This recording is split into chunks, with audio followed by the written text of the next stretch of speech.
আজ আমাদের এখানে শ্মশান মায়ের মন্দিরে ভোগ খাওয়ানো হচ্ছে, সেখানেই যাব বলে তিনজন রেডি হয়ে গেছি। আর এই যে আমার পুচকু, ওর বেশি তাড়া, তাই ও আগে আগেই দৌড়ালো মাকে ছেড়ে। আর আমি এখানে একটা জলের বোতল নিয়ে নিয়েছি। আমাদের বাড়ির সবাই চলে গেছে, শুধু আমরা তিনজনেই বাকি আছি। আর আমাদের লিডারও রেডি, যানবাহন নিয়ে আমরা চেপে পড়েছি। আর এই যে বাড়ির বাইরে বেরিয়ে গেছি, বেরিয়েই দেখছি প্রচুর মানুষ।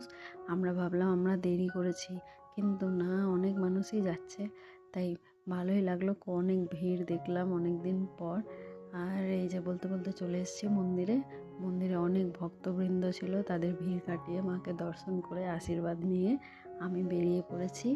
আর বেরিয়েই দেখছি লিডার আর পুচকু কই। এই যে আমার লিডার পুচকু এখানে কীর্তনের আনন্দ উপভোগ করছিল, সেটা করে আমরা এই যে ভোগ খেতে চলে এসেছি।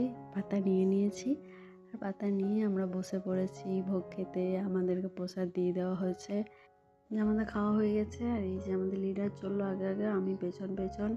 আর আমরা এবার বাড়ির দিকে রওনা দিয়ে দিয়েছি। আর কত ভিড় দেখো, সবাই কত লোকজন, দারুণ লাগছিল দেখতে।